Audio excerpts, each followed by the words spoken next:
Os domingos pela manhã, né, são sempre especiais, né, o tempo que nós temos para juntos, né, estarmos aqui reunidos, para compartilharmos a palavra, para aprendermos um pouco mais daquilo que o Senhor Deus, né, tem para nós nos escritos sagrados. E nós já estamos caminhando já, né, há algum tempo, né, alguns meses, né, falando sobre a ética dos 10 mandamentos.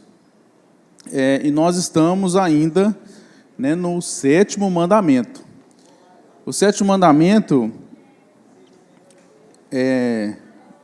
alguém lembra aí qual que é o 7º mandamento?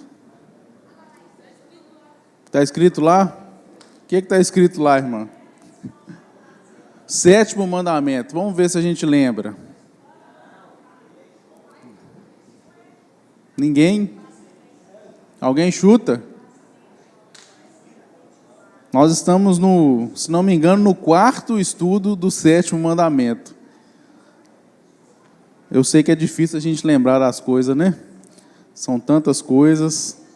Mas o 7º mandamento, está em Êxodo 20:14, ele fala: não adulterarás. Não adulterarás. Êxodo capítulo 20, versículo 14. Este é um mandamento, né, que Deus, né, colocou ali nas 10 palavras, né, nos 10 mandamentos, um mandamento que é para proteção, né, para proteger a família. Como o pastor Daniel falou aqui, né, antes na mensagem, que muitas pessoas às vezes acham, né, que obediência é prisão, é você estar preso, é você, né, ser obrigado a fazer algumas coisas, mas a obediência é aquilo que nos protege, né? A obediência é aquilo que nos livra de males, né, piores. E esse mandamento, né, não adulterarás, é sempre um pouco difícil de falar sobre ele. Não é verdade, irmãos? É sempre um pouco difícil, porque esse mandamento, ele traz algumas considerações um pouco, né, pessoal, para quem já viveu esse tipo de experiência. Na minha casa, eu pude viver esse tipo de experiência, né, com os meus pais. Né? Meus pais se separaram em dado momento da história deles. E isso pode, né, trazer algumas coisas, algumas lembranças, algumas memórias. Talvez você já viveu esse tipo de experiência e pode achar, né, se sentir um pouco, né, mal tocando nesse tema ou abordando esse tema, mas é algo necessário. Aquilo que Deus, né, colocou, e Ele espera que nós, né, possamos, né, olhar para este mandamento, compreender esse mandamento, entendê-lo e aplicar isso nas nossas vidas. E que nós também possamos ser, né, referências ou faróis ou direcionadores, né, para outras famílias, para outros casais, para outros maridos, outras esposas. Eu sei que Deus, né, Ele faz isso, né, usando as nossas vidas para poder abençoar outras pessoas. E é difícil também falar que talvez alguém aqui, que está aqui hoje, é solteiro, né? Tem alguém que é solteiro aqui? Ou não? Todo mundo é casado? Tem alguém solteiro, alguém viúvo? Não? Todo mundo é casado? Naô é viúvo? Não, né? Solteiro, viúvo. Porque às vezes a gente vive uma pressão hoje em dia de que, né, muitas pessoas pressionam as pessoas a que tem que casar, né? É quase que uma obrigação, né? A pessoa, para ser feliz, ela tem que ser casada. Vocês já ouviram alguém falando isso? Né? Às vezes até brinca na igreja: ó, tem que arrumar um marido, né? Ó, tem que arrumar uma esposa. Ah, você vai ficar para titio, você vai ficar para titia. Mas a verdade é que não é uma obrigação casar, né? Deus não ordena o solteiro, né? Não é uma ordem. né? Deus ele inventou o casamento, Deus ele é pró-casamento, mas ele não diz que todos precisam se casar, né? Isso não é uma obrigação, o casamento. E a gente, né, pode ver isso, né? Paulo, em 1 Coríntios, né, no capítulo 7, ele fala sobre isso, né, dessa não exigência das pessoas, né, se casarem. Ele só diz lá que se a pessoa não tem um autocontrole suficiente, né, ele não consegue se manter no celibato, então essas pessoas elas precisam se casar. Mas, tirando isso, né, não há uma obrigatoriedade, né? A pessoa não é obrigada a se casar. A gente tem alguns exemplos na Bíblia, né? Por exemplo, o profeta, né, Jeremias, né, Deus ele ordenou que ele não se casasse. Olha só que engraçado, né? E algumas pessoas hoje falam que é obrigatório casar, não é. João Batista não se casou, alguns profetas ali também, além de Jeremias também, a Bíblia não relata que eram casados, né, como Daniel, Elias e Eliseu. Então não há uma obrigatoriedade para que a gente se case. Bom, vamos lá. O casamento, ele é indissolúvel. A gente já tem que partir desse princípio, porque hoje nós vamos abordar algumas exceções bíblicas com relação ao divórcio. Em Malaquias 2,16 diz que Deus odeia o divórcio. Mas nós temos um texto aqui em Mateus 19, eu quero pedir você que abra para a gente ler, Mateus 19.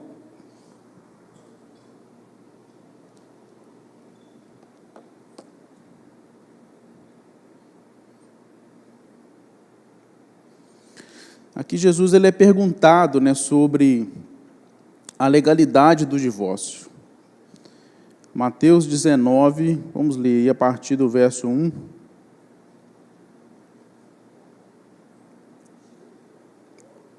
Mateus 19, a partir do verso 1, diz assim, olha, quando acabou de dizer essas coisas, Jesus saiu da Galiléia e foi para a região da Judéia, no outro lado do Jordão.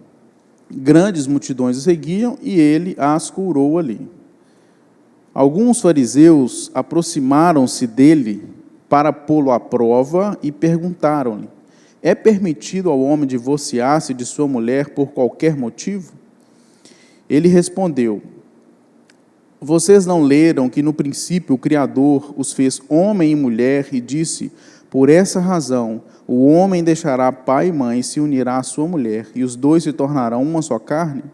Assim, eles já não são dois, mas sim uma só carne. Portanto, ninguém separe o que Deus uniu. Eles perguntaram, então, por que Moisés mandou dar-lhes uma certidão de divórcio e mandá-la embora? Jesus respondeu, Moisés permitiu que vocês se divorciassem de suas mulheres por causa da dureza do coração de vocês. Mas não foi assim desde o princípio.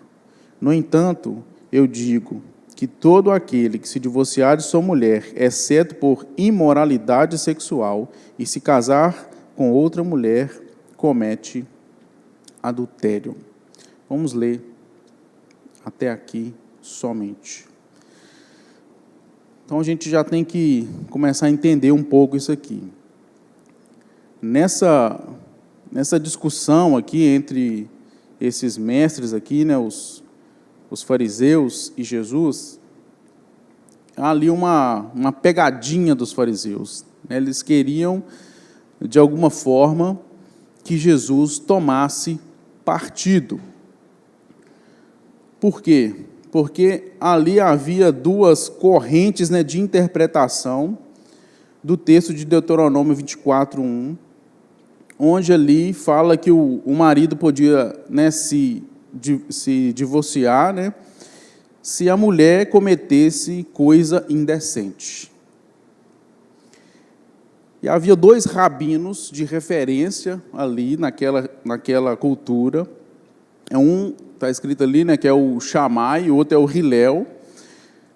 E eles faziam uma interpretação, né, diferente do que seria essa coisa indecente. O Shammai interpretava a coisa indecente estritamente como adultério. O divórcio só era permitido em caso de infidelidade sexual. Essa era a interpretação, né, desse rabino. O segundo rabino, que é a escola de Hillel, ele interpretava a coisa indecente da forma ampla, permitindo o divórcio por qualquer desagrado, né, como, por exemplo, se a mulher queimasse o jantar. Isso era uma coisa indecente. Né? Você que já queimou aí o arroz, né? Queimou o feijão. Se você fosse da escola de Hillel, estava passivo de divorciar. Então, era uma escola mais ampla, né? Que dava vários motivos, né? Uma interpretação mais ampla dessa palavra coisa indecente, que acabava tirando, né, o peso dessa responsabilidade que é, né, romper com um casamento. E essa pergunta desses fariseus era uma armadilha, porque queria que Jesus tomasse partido, queria que Jesus fosse de A ou B, de um lado ou de outro. Né, até hoje, né, na nossa cultura, hoje, no nosso contexto atual ainda, as pessoas acabam exigindo de nós, né, um posicionamento. Né? Ah, não, você tem que ser ou de A ou de B. Você não pode, né, ficar em cima do muro. E na resposta de Jesus aqui, talvez a gente pode pensar assim, ah, não, então Jesus ficou isentão, né, ficou em cima do muro. Na verdade, não foi isso que Jesus fez. Jesus, ele trouxe aquele entendimento, né, daquele mandamento, né, para o princípio, para aquilo que é o direcionamento de Deus, né, neste mandamento.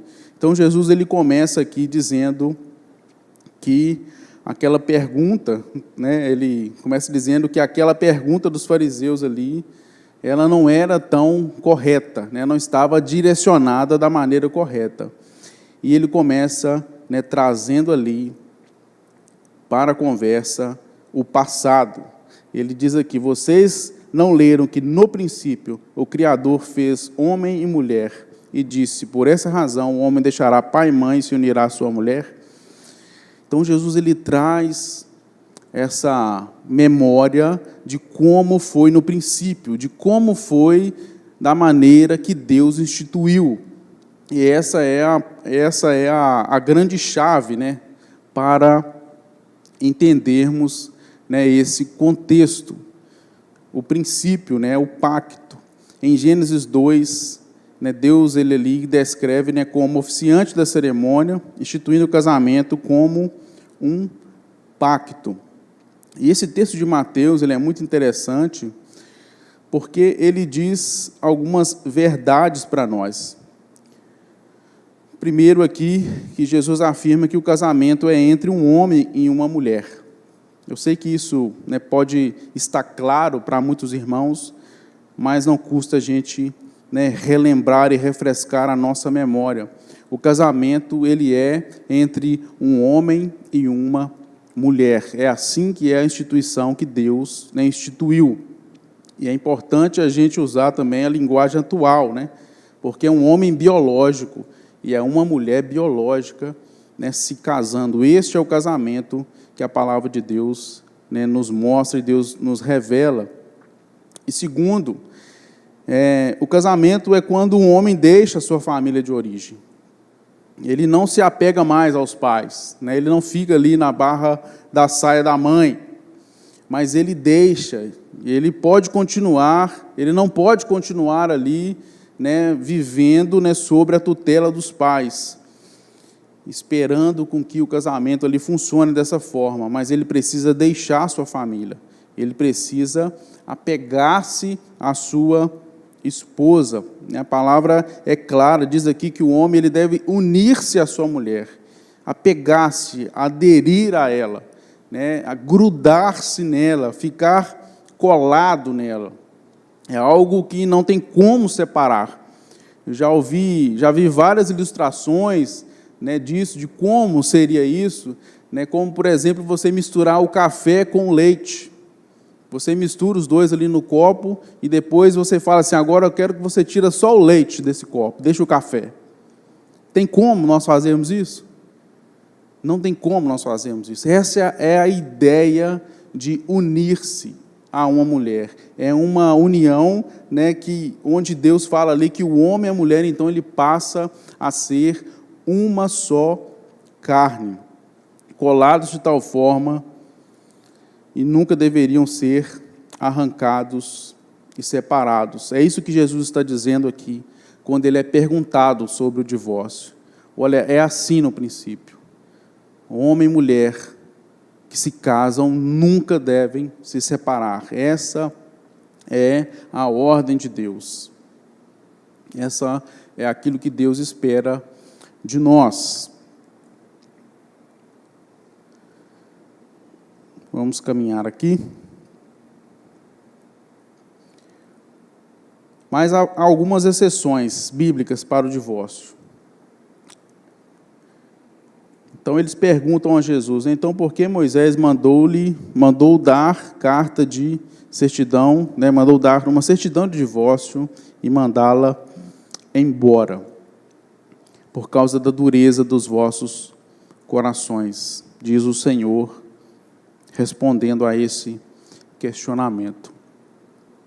Então, essa concessão é porque o coração do homem é duro, não é uma regra, é uma exceção à regra.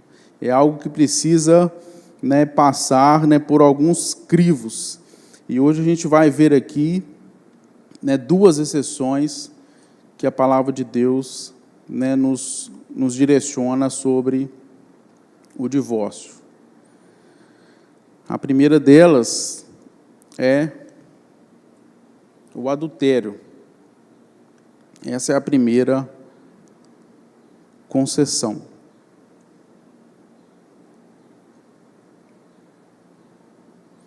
No contexto da lei mosaica, a lei moral, ela proibia o adultério. Como nós lemos, né, em Êxodo 20:14, não adulterarás. É proibido. E a lei civil, ela punia esse tipo de desvio, né, de pecado com a morte. Aquele que cometesse adultério, ele seria morto, porque era algo terrível, né? Não pode se separar, então não há como, né, tomar outra medida a não ser a morte. A gente vê isso em Levítico 20. E o ensino de Jesus, ele traz, né, uma interpretação, né, um sentido, né, nesse mandamento, que vai muito além, né, que aprofunda muito além do que o ato, né, sexual, do que você, né, se deitar, né, com outro homem ou se deitar com outra mulher sendo casado. Jesus, ele vai muito mais profundo, porque ele diz que se nós simplesmente olharmos e desejarmos, nós já cometemos adultério. Então, ele aprofunda essa questão.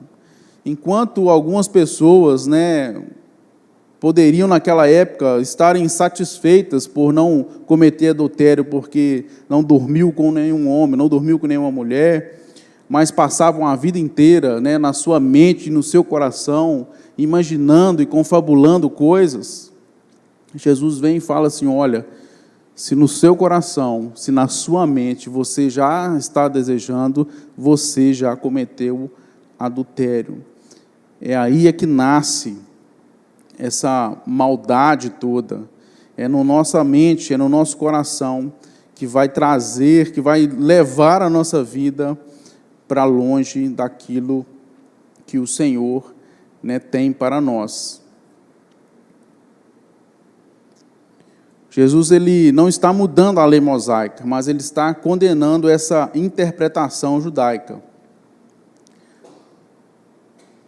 Jesus, ele resgata esse espírito da lei, né, quando ele diz isso, qualquer que olhar.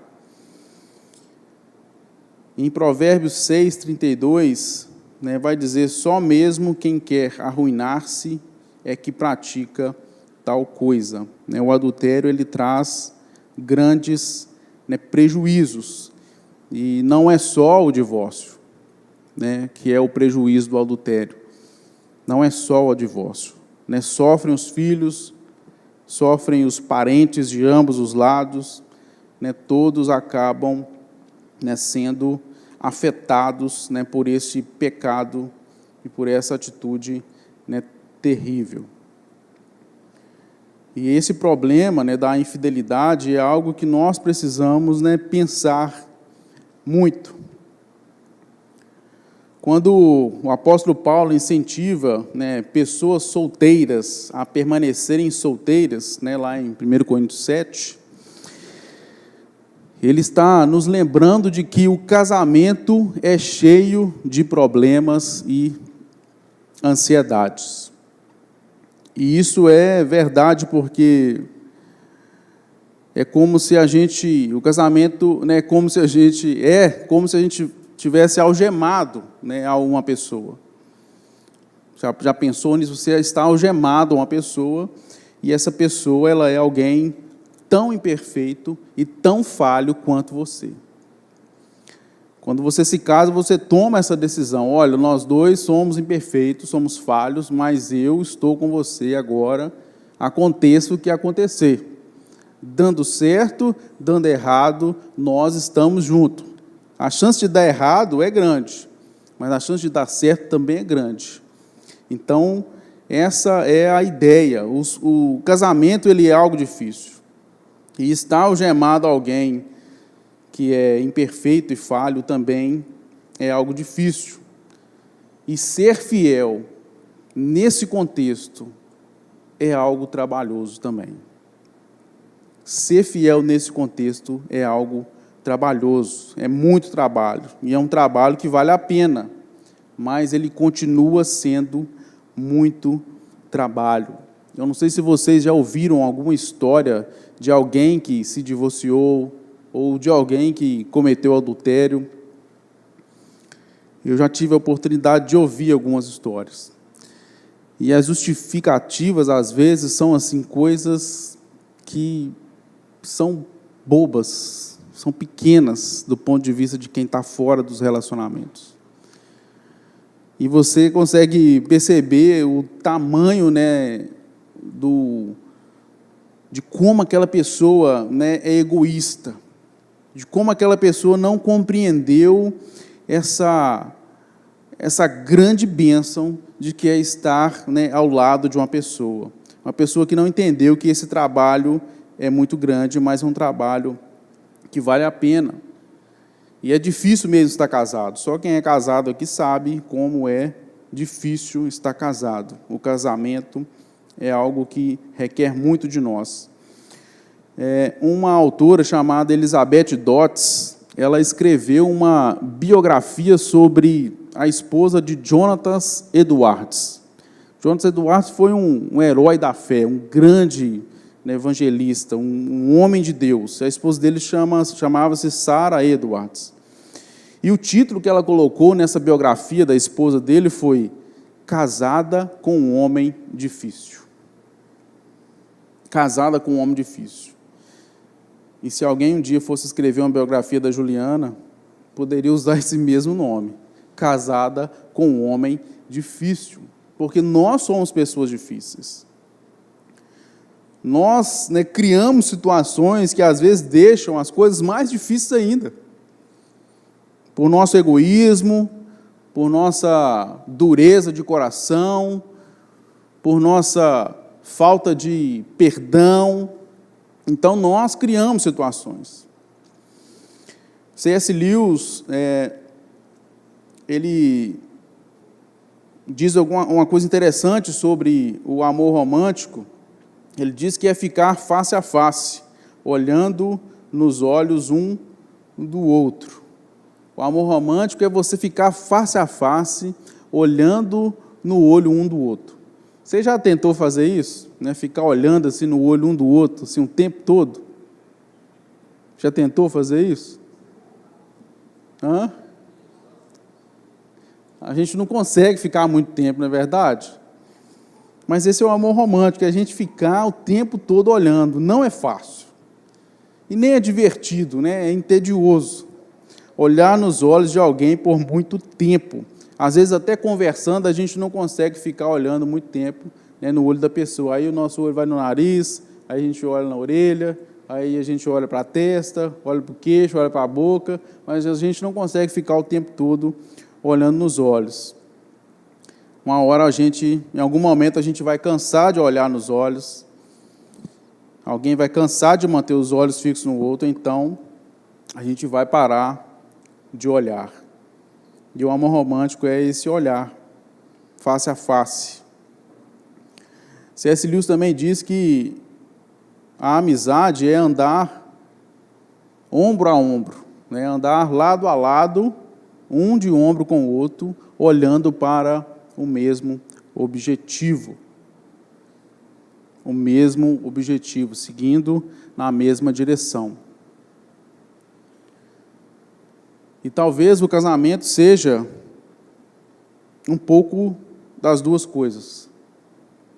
É você estar ombro a ombro, mas você também está face a face, caminhando com seu cônjuge. O adultério, ele traz prejuízos, né, incontestáveis. Quando nós pensamos nisso, nós precisamos olhar, né, para dentro de nós, olhar para aquela pessoa que nós decidimos caminhar junto e falar assim: Deus, me ajude a me manter fiel, porque é assim que o Senhor, né, quis para que todo mundo, né, vivesse essa vida, né, de matrimônio.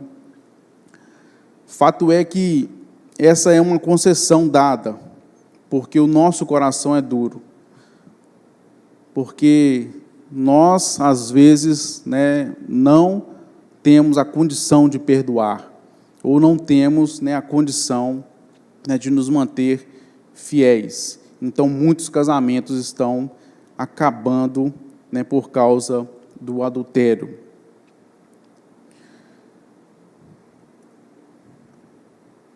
O segundo é o abandono. Nós vemos isso lá em 1 Coríntios 7, 10 a 15. E aqui o contexto é um contexto de casamento, né, misto, onde apenas um é crente. E a regra é: o crente não deve abandonar o cônjuge incrédulo. E Paulo diz isso aqui claramente, né, que o homem não deve abandonar a esposa, nem a esposa deve abandonar o marido, se um dos dois forem incrédulos, pois a presença do crente exerce uma influência santificadora, né? Aquele que serve a Deus, né, ele vai, né, santificar aquele, né, que não serve. Essa é a regra. Não abandone e viva uma vida de forma que Cristo vai ser refletido através de você e você vai santificar o seu cônjuge. Mas há exceção, se o incrédulo insistir em abandonar, né? O verso 15 diz isso. O cônjuge cristão não fica sujeito à servidão, estará livre para casar-se novamente. É uma situação, né, que até hoje eu não vi na nossa realidade isso acontecer.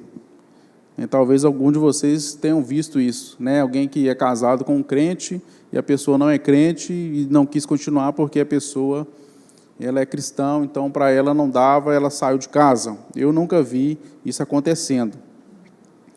Mas é uma exceção que a palavra de Deus orienta, né, sobre isso. Em todos os casos, né, nós vamos ver aqui um prejuízo, né, muito grande, porque vai ser uma família que vai estar sendo, né, desmontada ali. Jesus Cristo é a pessoa mais anti-divórcio. Ele é pró-fidelidade conjugal que já existiu. Foi ele, né, que foi ideia dele o casamento. Mas Jesus também disse que o adultério é a situação clara e objetiva para a qual Deus permite o divórcio. E aqui nós vemos também a questão do abandono.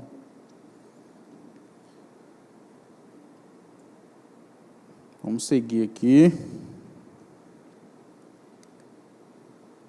Possibilidade de perdão.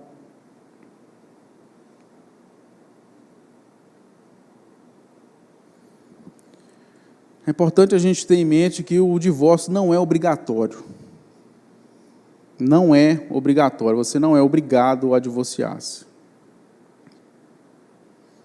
É preciso a gente, às vezes, reconhecer qual a nossa parcela no relacionamento, qual tem sido a nossa contribuição para que esse relacionamento não dê certo, para que as coisas não aconteçam. É preciso a gente refletir sobre isso. O que eu estou fazendo? Onde que eu estou falhando? Qual tem sido a minha contribuição negativa para esse relacionamento? A gente precisa entender isso, porque há algumas atitudes nossas que vão enfraquecendo, que vão minando, que vão trazendo um prejuízo no relacionamento.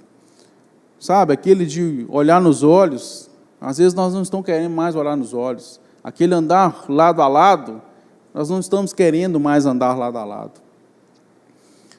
E nós temos aqui uma obrigação como cristão, que é o perdão. Em qualquer decisão sobre o divórcio, o perdão é algo que precisa estar presente. A gente precisa trabalhar isso nos nossos corações. Eu sei que às vezes quem está vivendo, não está vivendo uma situação dessa, fica um pouco mais leve falar sobre perdão do que quem vive, mas isso é uma questão de nossa vida cristã. Perdoar, abrir o nosso coração para ser curado, para ser sarado, para que o Espírito Santo de Deus possa trabalhar de maneira profunda em nós, sarando e curando as feridas de uma dor tão grande quanto um abandono ou um adultério. Então, nós precisamos lutar e perseverar para que os casamentos permaneçam firmes, permaneçam de pé. A primeira opção sempre será a opção da reconciliação, sempre será a opção de reconstruir, de perdoar, de dar mais uma chance, de começar de novo. Essa será sempre a primeira opção.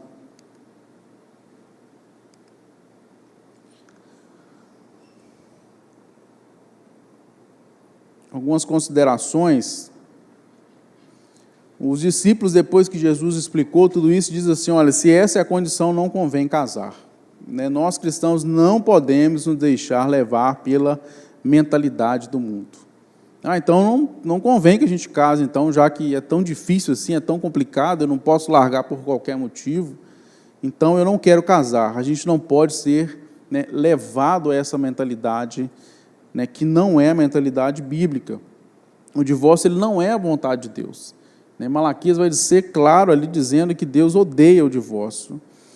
E a gente precisa superá-lo. A gente precisa trazer isso para a nossa realidade cristã. O casamento ele é um pacto indissolúvel. Deus ele fez o casamento para que seja um pacto indissolúvel. E essas exceções, elas existem porque o coração do homem ele é duro. Então, há exceções, concessões que são feitas nesse sentido. Mas o caminho de Cristo é sempre o caminho do perdão. E onde nós podemos encontrar força para sermos fiéis aos nossos cônjuges? Onde nós podemos encontrar forças? Já que é difícil, os próprios discípulos disseram: então é melhor que a gente nem case, então, porque é muito difícil. Paulo, em 1 Coríntios 7, no versículo 29, ele diz assim: irmãos, o tempo é curto, de agora em diante, aqueles que têm esposa, vivam como se não tivessem, os que choram como se não chorassem, os que se alegram como se não se alegrassem, os que compram como se nada possuíssem, os que usam as coisas do mundo como se não as usassem, porque a aparência deste mundo passa. Paulo está dizendo aqui, primeiro, que o tempo, ele é breve. O tempo é breve. Ele passa muito rápido. A gente, às vezes, nem percebe, nem se dá conta. E, de repente, você olha no espelho e você está cheio de cabelo branco. Né? Eu cortei cabelo ontem e hoje, quando eu fui pentear o cabelo, eu vi que meus cabelos brancos aumentaram.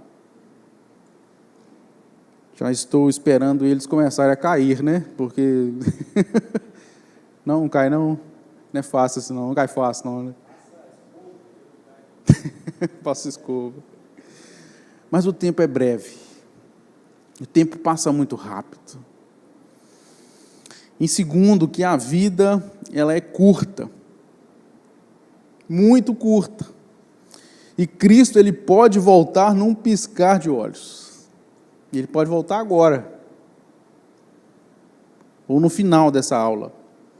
E quando nós olharmos para trás, nossa vida terá passado tão rápido quanto um instante.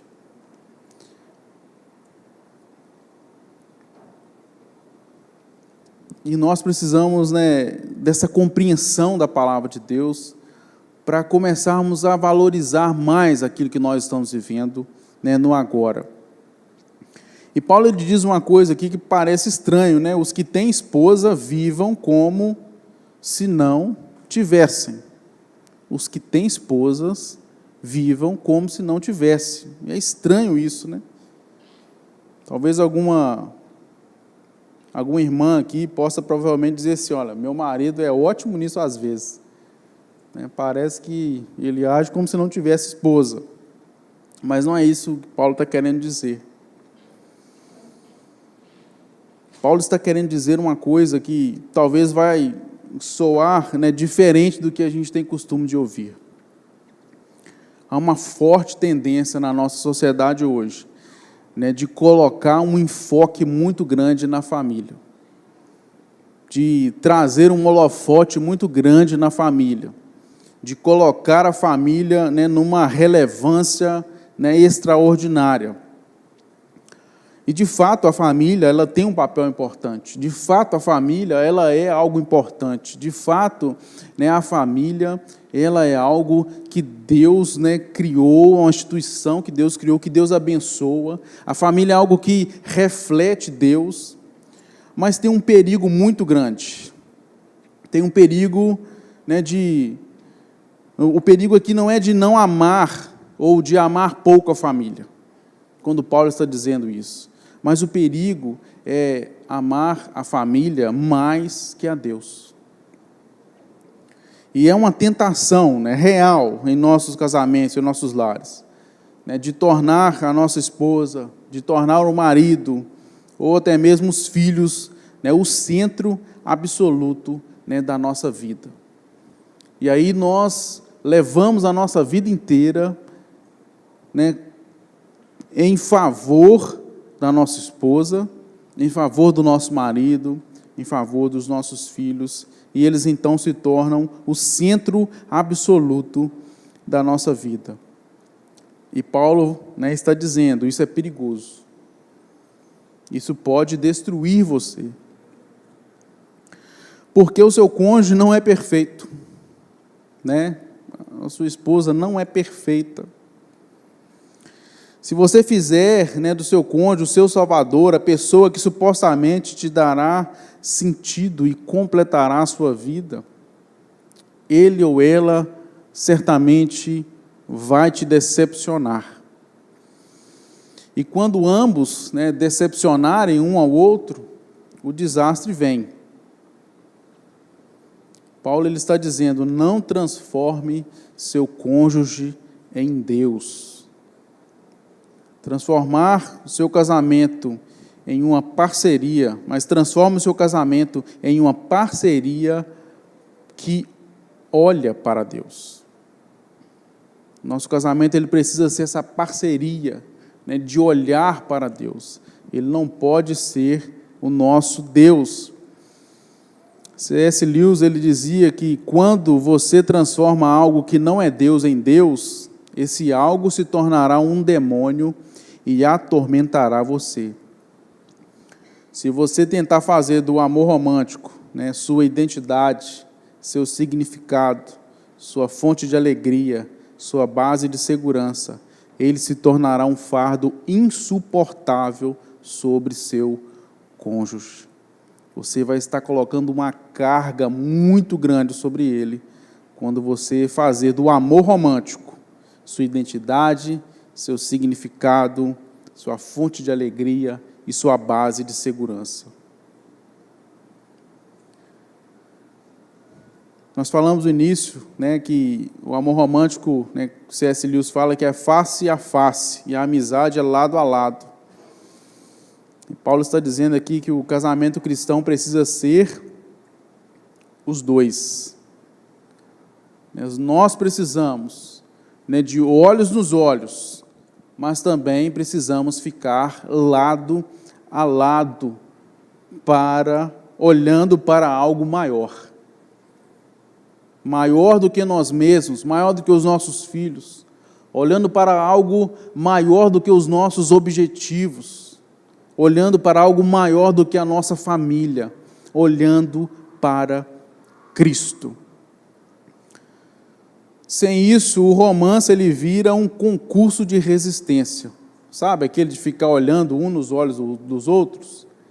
Parece um concurso, ver quem pisca primeiro, ou quem para de olhar primeiro. A convivência ela vira guerra e a idealização vira frustração. E é por isso que Paulo orienta também que não se case, né, com alguém descrente. Isso não é discriminação, mas é misericórdia. Porque quando um se aproxima de Cristo, ele se afasta do outro. E aí eles vão em direções diferentes. Mas quando ambos olham para Cristo, eles caminham na mesma direção, compartilhando o mesmo centro, e podem enfrentar o mundo ombro a ombro. É interessante a gente pensar que a Bíblia, quando vai dar um modelo de casamento, para que a gente olhe e se espelhe nele, ela não vai dizer assim, olha, vejam como Abraão e Sara eram um casal, eram uma família, olha, vejam como Isaac e Rebeca, ou sejam como Jacó e Raquel, ou Lia, né? E nem mesmo sejam como Davi e Betseba. Mas a Bíblia, ela não oferece esses casais humanos, né, como modelo. Por quê? Porque o único casamento perfeito é Cristo e a igreja. Cristo e a igreja. Isso a gente vê Paulo falando em Efésios 5. Ele ali, né, demonstra e exemplifica, né, de maneira clara de como devemos olhar para Cristo, olhar para o relacionamento de Cristo e a igreja, olhar para o relacionamento da igreja com Cristo e nos espelharmos para termos um casamento saudável, sólido e que possa refletir a glória desse Deus. Como esposas, né, as esposas diz aqui, mulheres sujeitem-se a seus maridos, assim como ao Senhor. Aqui Paulo está tratando, né, de relacionar-se com seu marido. Não é um abuso ou uma submissão servil, mas é um relacionamento com seu marido. É o modo como a igreja se relaciona com Cristo. Então, as mulheres precisam olhar para esse relacionamento da igreja com Cristo e se espelhar nele. Isso exige, né, maturidade espiritual. Para os maridos, né, Paulo orienta aqui que eles devem ser fiéis à esposa. E como eles devem ser fiéis? Olhando para Cristo. Efésios 5, 25, maridos olhem, amem suas esposas, assim como Cristo amou a igreja e se entregou por ela. Isso não significa, né, mandar, né, significa servir, sacrificar, se doar, proteger, renunciar a si mesmo e amar até a morte. É isso que Paulo está dizendo aqui, é isso que a palavra de Deus está dizendo aqui. Se você ama a sua esposa, você está amando a si mesmo, porque vocês são uma só carne. Então, aquilo que você faz para sua esposa em amor, você está fazendo para você mesmo. Então, pratique este amor, coloque em prática isso. E um casamento cristão, ele funciona assim. Marido e esposa olham juntos para Cristo. O marido busca imitar a Cristo. A esposa se relaciona com o marido a partir da forma como a igreja se relaciona com Cristo. E ambos avançam na mesma direção. Ambos se tornam mais parecidos com Jesus. E assim, fidelidade conjugal se torna o fruto natural de fidelidade a Cristo. O que Paulo está dizendo aqui é que os nossos relacionamentos, marido e esposa, eles precisam estar olhando juntos, né, para Cristo. Se nós, como maridos, queremos ser bons, se você quer ser bom marido, olhe para Jesus. Observe como Ele trata a sua igreja. Observe o seu amor. Observe sua bondade, sua compaixão, sua fidelidade. É assim que Cristo espera que nós, como maridos, também nos comportemos. Se você quer liderar de forma que a sua esposa queira seguir sua liderança, faça o que Cristo fez. Contemple Jesus, admire Jesus, seja transformado pela glória de Jesus e então ame a sua esposa como Ele ama você. Amém? Amém? Casamento é refletir Cristo um ao outro. E por que eu estou falando tanto isso, né? Numa aula que a gente está falando de exceções, né, ao divórcio. Porque como Jesus diz, olha, vocês não leram que no princípio era assim? Homem e mulher juntos, unidos, se tornando uma só carne. Por isso que eu estou reforçando aqui essa beleza, né, que Deus nos deu, essa coisa maravilhosa que é o casamento, trabalhoso e maravilhoso. E o nosso casamento, né, o casamento, ele é refletir Cristo um ao outro. É sermos verdadeiros satélites, né, como a lua é. A lua, ela reflete o sol, e nós precisamos, né, refletir a Cristo. Amém? Para a gente caminhar para o final, vamos falar de 6 pilares aqui contra o divórcio. Amém, Vitor?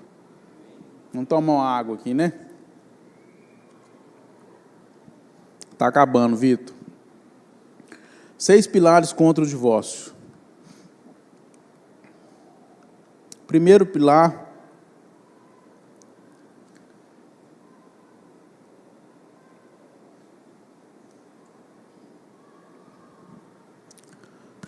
o plano original. O divórcio não é plano de Deus, né? É uma concessão, nós já falamos isso aqui. Jesus, ele confirmou isso, né, dizendo que o divórcio só foi permitido por Moisés devido à dureza do nosso coração. Então, ele é uma concessão à fraqueza humana e não é o mandamento. Então, o primeiro pilar é que o plano original é que, uma vez casado, fique e permaneça casado. Não separe o homem aquilo que Deus ajuntou. O segundo pilar é que Deus ele odeia o divórcio. Nós vemos isso em Malaquias 2,16, uma declaração forte e direta da Bíblia. O texto ele liga o divórcio à violência ou crueldade. Deus vê o rompimento do pacto matrimonial não como uma simples dissolução de contrato, mas como um ato de maldade e deslealdade contra o cônjuge. É algo que traz um prejuízo enorme, em vários sentidos. O terceiro pilar é que o casamento ele é um pacto e não um contrato. A diferença aqui é que o contrato ele é algo comercial e temporal, ele tem um prazo. E o pacto ele é algo solene, espiritual e vitalício feito diante de Deus. E o nosso casamento, ele precisa refletir esse pacto de Deus. Pacto de Deus, como nós vemos aqui o exemplo que Paulo dá em Efésios 5, do casamento entre Cristo e a igreja, precisa refletir isso, não pode ser rompido, quebrar o pacto matrimonial é desonrar a fidelidade do próprio Deus. O quarto pilar são as implicações do divórcio. O divórcio implica em adultério na maioria dos casos. Na maioria dos casos, a pessoa se divorcia por causa de adultério.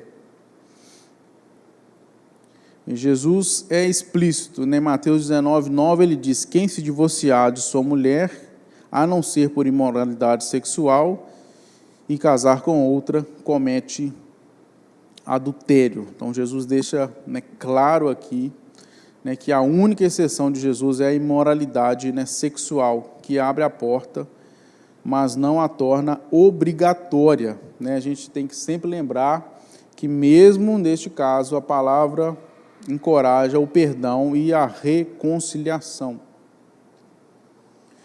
O quinto pilar, chamado a paz e a santificação, Deus chama para a paz e a santificação mútua.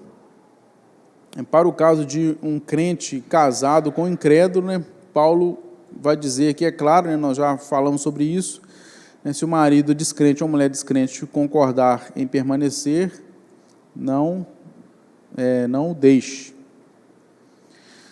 A razão é a santificação, porque o marido descrente é santificado pela mulher e a mulher descrente é santificada pelo marido crente. Então, essa é o que Deus chama, essa chamada de Deus, essa convocação é para que aquele que é crente, o cônjuge que é cristão, que ele possa ser a luz que influencia dentro do seu lar ali, trazendo paz e salvação dentro do lar. O sexto e último pilar é a possibilidade de perdão e restauração. O divórcio é um pecado, mas não é o pecado imperdoável. A graça de Deus é maior do que qualquer falha humana. A primeira resposta à crise deve ser a busca por arrependimento. Então, perdão, aconselhamento, cura, são as primeiras coisas que a gente precisa buscar numa situação como essa, e não um advogado. Deus ele é o mestre da restauração, capaz de ressuscitar casamentos que parecem mortos. Uma vez quando eu fiz o curso Casados para Sempre, a primeira vez, no início do meu casamento, acho que eu tinha, não sei se era no primeiro ano ou no segundo ano de casamento, foi logo no início, e na nossa turma tinha um casal que estava participando, um casal novo, acho que era pouco mais velho do que eu naquela época, há nem sei quantos anos atrás, Brandão, Juliana tivesse que ela ia me ajudar, mas há muitos anos atrás. E esse casal jovem, bonito, sabe? Você olhava assim e falava assim, nossa, que casal bacana, bonito. E foi a primeira aula, segunda aula, terceira aula. E depois teve um momento de testemunhos, onde esse casal contou o testemunho dele para a gente ali. E aquilo mexeu muito comigo. Porque aquele casal, antes de fazer o curso, eles estavam há 1 ano separados, morando em casas separadas. Há 1 ano. Vivendo as suas vidas separadas. Cada um tocando a sua vida do jeito que queria. E quando eles decidiram fazer esse curso, né, foi um convite do amigo deles, que era o líder do grupo ali.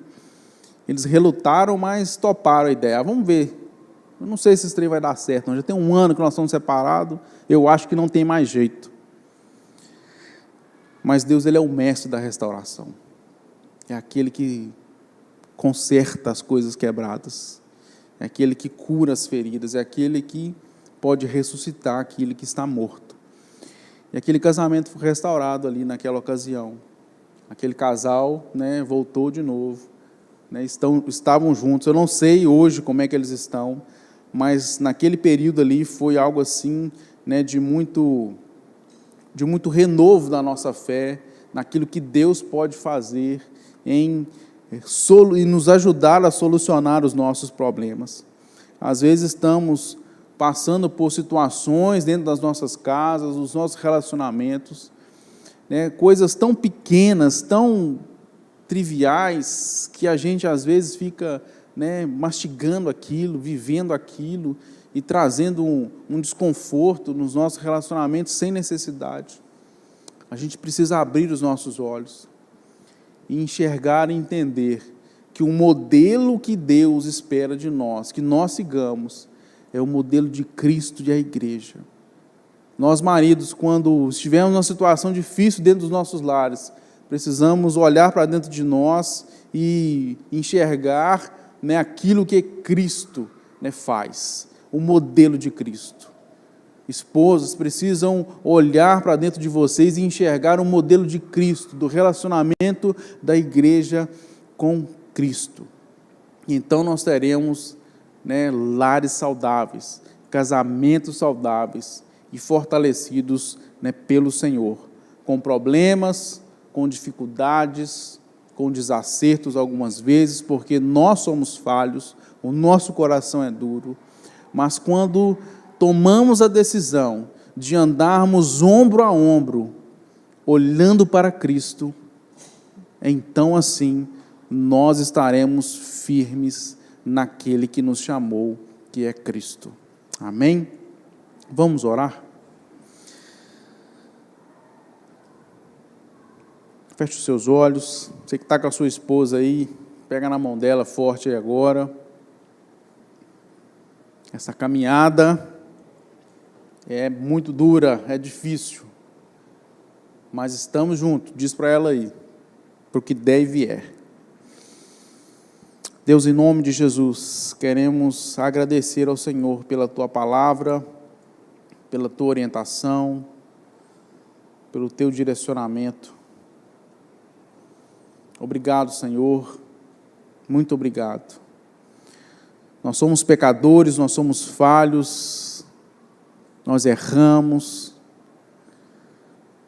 mas nós queremos colocar diante do Senhor nas nossas vidas, pedimos que o Senhor tenha misericórdia de nós, que o Senhor nos ajude a sempre olharmos para Cristo, que o Senhor nos ajude a termos um coração que seja